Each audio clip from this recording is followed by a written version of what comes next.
बिस्मिल्लाहिर्रहमानिर्रहीम अल्लाहुम्मा सल्ली अला मुहम्मद व आले मुहम्मद। अस्सलाम वालेकुम। एक ही स्पेशल से एस्ट्रोलॉजर सैयद मोहम्मद अली ज़िंजानी आपकी खिदमत में हाज़िर हूँ। साढ़सती क्या होती है, साढ़सती के असरात क्या होते हैं और साढ़सती के अंदर कौन सा नगीना जो है वो लेकर पहना जाता है, इस हवाले से एक स्पेशल में मेरी गुफ्तगू का सिलसिला चल रहा है। हमने एरीज़ और टॉरस असेंडेंट के ऊपर 2 सेगमेंट्स कर चुके हैं। आज हमारी बारी है जमनाई असेंडेंट की। वो अफराद जिनका जायचा और उसका फर्स्ट हाउस जमनाई है, आप स्क्रीन पर देख सकते हैं नंबर 3 जहाँ पर लिखा हुआ है। 3 का मतलब है जमनाई, कि आप अपना जायचा खोलें और उसके अंदर देखें कि अगर आप साढ़सती का शिकार हैं तो फिर आप कौन सा स्टोन जो है वो लेकर पहनेंगे ताकि उसके असरात को कम किया जा सके।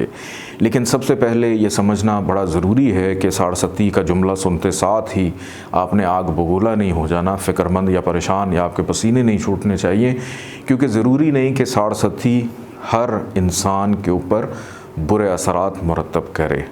अभी पिछली वीडियो में टॉरस असेंडेंट के हवाले से मैंने बड़ा वाज़ेह तौर पे ये बताया था कि ज़ुहल कुछ असेंडेंट्स के लिए फ्रेंडली होता है, कुछ लोगों के लिए बड़ा फ्रेंडली होता है।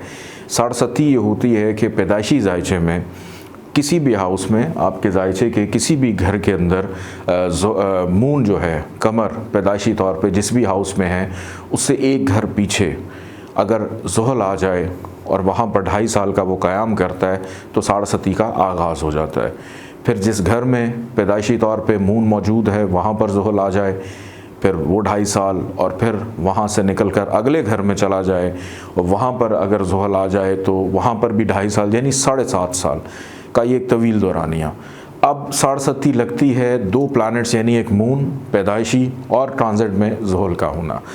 अब ज़ुहल जिनका दोस्त है, क्या वाकई उनके लिए ख़राबी पैदा करेगा? मैं इस सवाल का जवाब जो है वो मुझे आज तक नहीं मिल सका। इसका सिंपल सा आंसर ये है कि जिन असेंडेंट्स के लिए, यानी आपका अगर कोई दोस्त है तो वो कभी भी आपकी ख़राबी नहीं चाहेगा। अगर ज़ुहल आपके जायचे में बेनिफिशियल है तो वो किस तरह से ख़राबी पैदा करेगा? हाँ, अगर पैदाइशी तौर पे वो मैलेफिक असरात लेकर पैदा हुआ है, यानी एक दोस्त बुराई लेकर पैदा हुआ है, तो जैसे सांप और बिच्छू है, वो फितरती तौर पर जो है वो डंग मारने की उस कैफियत को लेकर पैदा हुए हैं, तो वो आदतन नुकसान पहुंचाएंगे।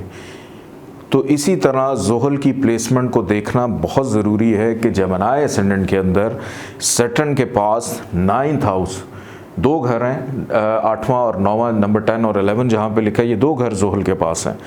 लेकिन जमनाई असेंडेंट वालों का जो नसीब है वो ज़ुहल के पास है, यानी जब भी कोई जायचा बनता है उसमें सबसे अहम और सबसे पहले देखा जाने वाला घर 9वां घर, 9th हाउस होता है, नंबर 11 जहाँ पे लिखा है।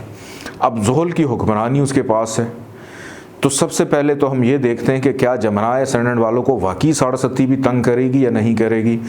तो मेरा जवाब ये है कि इनको तंग नहीं करती, ये साढ़सती से आज़ाद होते हैं। लेकिन सिर्फ कुछ ऐसी कंडीशंस होती हैं जहाँ पर ज़ुहल जब अपनी साढ़सती के असरात जमनाई वालों के लिए पैदा करता है तो वो प्रॉब्लम करता है। वो कब होता है कि ज़ुहल अगर जायचे के 11th हाउस में हो, नंबर 1 जहाँ पे लिखा है, यहाँ पर अगर ज़ुहल नीच का हो, डिबिलिटेशन का हो, तो वर्स्ट पोजीशन में होता है, तब साढ़सती के असरात मिलते हैं। पैदाइशी तौर पे अगर ख़राब है तो फिर पैदाइशी तौर पे अगर ज़ुहल 12वें घर में नंबर 2 जहाँ पे लिखा है यहाँ पर बैठा हो तो प्रॉब्लम देगा। फिर तीसरा घर नंबर 5 जहाँ पे लिखा है इधर बैठा है तो प्रॉब्लम देगा। ज़ुहल अगर जायचे के 6ठे घर में है, नंबर 8 जहाँ पे लिखा है, या 8वें घर में नंबर 10 उसका अपना ही घर है, तो यहाँ पर इसको अगर विपरीत राजयोग मिलेगा तो प्रॉब्लम नहीं देगा। अगर विपरीत राजयोग, क्योंकि ज़ुहल को अब इस जायचे में विपरीत राजयोग भी मिलेगा, अब वो राजयोग कैसा जो बुरे असरात दे, तो वो तो फिर राजयोग की कैटेगरी में नहीं आएगा। कि अगर असेंडेंट का लॉर्ड मरकरी वो पंच महापुरुष योग लेकर बैठा है, मरकरी जो है वो अगर शर्फ का है, मरकरी अगर अच्छी पोजीशन पे है, तो फिर साढ़सती जो है वो नहीं असरअंदाज होगी। अगर ज़ुहल जो है वो 6ठे में हो, ज़ुहल अगर है वो 8वें में हो या 12वें में हो, सिर्फ इस जायचे में एक कंडीशन बचती है या 2 कंडीशंस हैं कि ज़ुहल अगर 11वें में हो या तीसरे में चला जाए, तो फिर साढ़सती पैदाइशी तौर पे तंग करती है। तो अब अगर इन दो सिचुएशंस के अंदर भी या बाकी की जो 3 सिचुएशन है उसमें विपरीत राजयोग नहीं है, तो फिर ऑब्वियसली ज़ुहल जो है वो डेफिनेटली आपके लिए प्रॉब्लम्स को पैदा करेगा। तो उसके अंदर अब मून चूँकि प्लैनेट है उसको हम ताकत देते हैं, अब इस जायचे में हम मून को भी ताकत नहीं दे सकते। क्यों? क्योंकि मून के पास है दूसरा घर नंबर 4 जहाँ पे लिखा है, और वो मरकरी का एंटी है, मरकरी का दोस्त नहीं है, दुश्मन है। अगर आप उसको ताकत देंगे तो आपके लहजे में तल्खी बढ़ जाएगी, लड़ाई झगड़े बढ़ जाएंगे, अग्रेशन बढ़ जाएगा।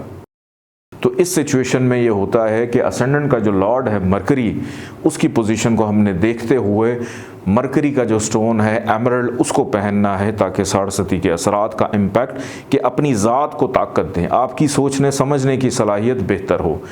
मरकरी अगर जायचे के फर्स्ट हाउस में है, मरकरी अगर दूसरे घर में है नंबर 4 जहाँ पे लिखा है, मरकरी अगर जायचे के चौथे घर में है, मरकरी अगर जायचे के 5वें घर में है, तो इस सिचुएशन में आप इसका स्टोन एमरल्ड लेके पहन सकते हैं। मरकरी अगर जायचे के 7वें घर में चला जाए, 9 जहाँ पे लिखा है, तो आप इसका स्टोन कैरी कर सकते हैं। मरकरी अगर जायचे के 9th हाउस में है, 11 जहाँ पे लिखा है ज़ुहल के घर में, यहाँ भी आप इसका स्टोन एमरल्ड पहन सकते हैं।